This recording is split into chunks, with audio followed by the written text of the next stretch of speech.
Assalamualaikum warahmatullahi wabarakatuh. Halo semuanya, kembali lagi bersama di Generasi Peduli. Aku Lia, dan kali ini kita akan membahas mengenai materi nafsa. Nah, sebelumnya, nafsa merupakan singkatan dari narkotika, psikotropika, dan zat adiktif. Yang pertama adalah narkotika. Nah, narkotika adalah suatu zat atau obat yang berasal dari tanaman atau bukan tanaman, baik sintetis maupun semi-sintetis, yang dapat menyebabkan penurunan, perubahan kesadaran, hilangnya rasa, mengurangi sampai menghilangkan rasa nyeri, dan juga ketergantungan.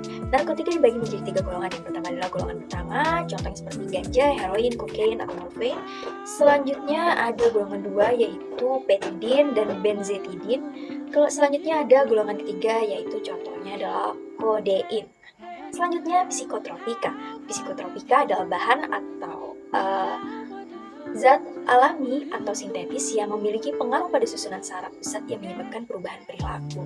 Nah, jadi psikotropika itu semacam ada ekstasi, terus ada fenobarbital, amfetamin, diazepam, dan lain sebagainya. Selanjutnya ada zat adiktif. Nah, zat adiktif merupakan zat yang berpengaruh terhadap psikoaktif, namun tidak termasuk ke dalam golongan narkotika atau psikotropika. Contohnya adalah seperti minuman beralkohol, rokok, dan lain sebagainya. Nah, kira-kira faktor apa aja sih yang menyebabkan seseorang itu bisa menggunakan nafsa? Oke, yang pertama adalah dari latar belakang riwayat keluarga. Contohnya seperti anak terkenal. Apabila dari keluarga, lingkungan, dan lain sebagainya tidak mendukung, dan kemudian mereka melampiaskannya kepada narkoba, obat-obatan, dan lain sebagainya hanya untuk obat depresan atau obat anti depresi untuk menenangkan jiwanya. Kemudian, yang kedua adalah keliru dalam memilih pergaulan atau lingkungan sosial. Perlu kita ketahui bahwasanya sangat banyak remaja yang ada di zaman sekarang yang malah mengikuti pergaulan bebas sehingga mereka dapat terjerumus ke dalam lingkungan nafsa atau lingkaran setan ini, teman-teman. Selanjutnya yang ketiga, ada berada pada situasi sulit sehingga mengalami depresi dan kecemasan. Sebenarnya poin ketiga ini juga berhubungan kepada poin pertama atau poin kedua. Ketika seseorang merasakan tertekan ataupun kelelahan dan lain sebagainya, entah dari faktor pekerjaan, kuliah, dan lain sebagainya, maka mereka dapat terserang depresi, kecemasan, ataupun stres. Hal ini dapat mereka ambil jalan pintas untuk menenangkan pikiran mereka melalui dengan mengkonsumsi obat-obat terlarang. Obat-obatan tersebut dapat menanggulangi depresi ataupun stres dalam artian memberikan ketenangan. Tapi ada tapinya nih, teman-teman. Kembali lagi, obat-obatan justru dapat mengakibatkan ketergangguan atau rusaknya psikologi, baik kesehatan, perilaku, dan lain sebagainya. Jadi terlalu banyak hal yang buruknya. Selanjutnya yang keempat adalah menurunnya rasa percaya diri akibat traumatis yang mendalam.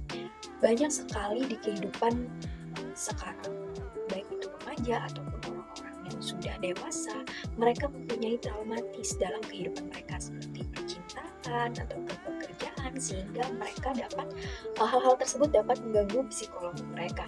Nah, jadi hal ini ternyata dapat menyebabkan mereka untuk melampiaskan hal tersebut ke dalam lingkaran setan tadi, teman-teman.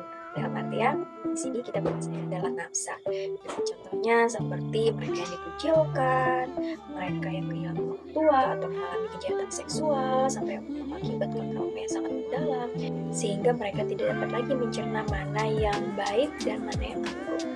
Nah, selanjutnya yang kelima adalah ketidakmampuan diri beradaptasi dengan lingkungan. Nah, jadi buat kalian teman-teman yang masih mencari jati diri, maka teman-teman harus memberikan self improvement yang bagus untuk diri sendiri. Nah, di sini juga contohnya adalah seperti orang yang introvert yang kesulitan untuk berinteraksi sehingga mereka biasanya mudah terpengaruh, teman-teman, pada hal-hal yang berbau dengan narkoba. Selanjutnya kita memasuki materi risiko. Nah, segala apapun yang kita lakukan pasti mempunyai risiko, tergantung mana risiko yang besar dan mana risiko yang kecil. Nah, kalau untuk nafsa ini, seperti hal yang kita ketahui, risikonya lumayan besar, teman-teman, bahkan bisa menyebabkan kematian ya. Nah, jadi risiko penggunaan bagi nafsa bukan hanya terserang melalui fisik ataupun psikis.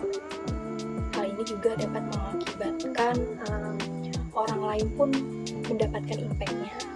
Jadi yang pertama itu ada infeksi akut otot jantung, gangguan peredaran darah, dehidrasi sehingga mengalami kejang-kejang, halusinasi, perilaku agresif, dan bahkan perilaku agresif ini dapat membahayakan orang lain, teman-teman. Jadi selain merugikan kita sendiri juga dapat merugikan orang lain. Nah, selanjutnya juga ada sesak di bagian dada, hemoprosik, pernapasan tidak akan bekerja dengan baik, dan lebih sering merasakan lelah sehingga bisa menimbulkan kecanduan juga. Selanjutnya di sini bagaimana sih cara kita menanggulangi orang-orang yang sudah memakai nafsa. Nah, jadi perlu digarisbawahi orang-orang yang sudah mengalami kecanduan tidak akan mudah lepas dari jerat barang tersebut. Nah, diperlukan sebuah langkah yang cepat, salah satunya dengan menghubungi BNN atau Badan Narkotika Nasional. Jadi Badan Narkotika Nasional ini adalah sebuah lembaga resmi pemerintah dalam upaya menghadapi atau merehabilitasi pengguna nafsa. Nah, jadi yang pertama apa yang dapat kita lakukan adalah satu pemeriksaan. Nah, di sini pemeriksaan bukan hanya dokter, tetapi juga bisa terapis. Nah, pemeriksaan ini bertujuan untuk mengetahui seberapa jauh sih kecanduan yang korban alami atau yang pelaku alami dan apakah efek samping yang muncul. Nah, setelah adanya pemeriksaan tersebut, yang kedua adalah detoksifikasi. Nah, detoksifikasi atau detox ini biasanya tahap-tahap pembersihan. Dimana di sini 100% si pengguna tersebut harus berhenti menggunakan obat-obatan tersebut. Meskipun pada awalnya memang si pencandu mungkin merasa akan tertekan karena tidak ada asupan obat penenang yang dikonsumsi seperti biasa. Selanjutnya adalah stabilisasi. Nah, stabilisasi ini adalah tahapan yang bertujuan untuk membantu pemulihan jangka panjang dengan memberikan resep dokter. Nah, tidak hanya itu, pemikiran dengan rencana ke depan atau diarahkan agar kesehatan mental tetap terjaga dan tidak kembali terjerumus dalam bahaya obat-obatan terlarang tersebut. Dan selanjutnya ada pengelolaan aktivitas. Nah, di sini biasanya bagi pecandu yang sudah sembuh akan kembali ke kehidupan normal. Nah, di sini diperlukan pendekatan dengan orang terdekat seperti keluarga, teman untuk mengawasi aktivitas si mantan pemakai tadi. Selanjutnya ada mengatasi dengan layanan rehabilitasi BNN. Nah, untuk mengatasi masalah kecanduan atau obat-obatan terlarang ini, BNN membuka layanan rehabilitasi yang dinamakan Balai Besar Rehabilitasi. Selanjutnya ada rehabilitasi medis. Nah, rehabilitasi medis ini meliputi tentang yang tadi ya, detoksifikasi, pemeriksaan kesehatan, penanganan efek buruk penyalahgunaan narkoba, psikoterapi, rawat jalan, dan lain-lain. Nah, selanjutnya ada rehabilitasi sosial.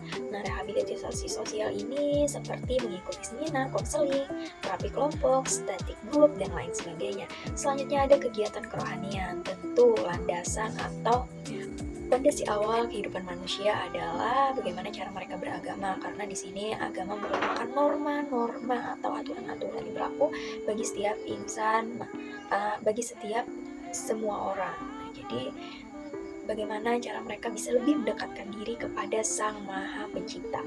Selanjutnya ada peningkatan kemampuan. Nah, di sini juga salah satunya dari kegiatan lembaga rehabilitasi itu biasanya mereka meningkatkan skill-skill bagi orang-orang yang mengkonsumsi ini agar fokus mereka teralihkan misalnya dari berkebun ataupun bela diri dan lain sebagainya, sehingga mereka bisa mengisi waktu-waktu mereka dengan waktu-waktu produktif. Nah, jadi sekian pembahasan dari kita mengenai nafsa.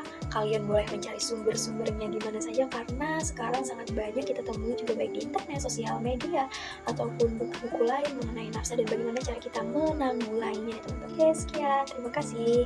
Salam generasi peduli. Saya Norliana Febrianti. Izin pamit undur diri. Wassalamualaikum warahmatullahi wabarakatuh.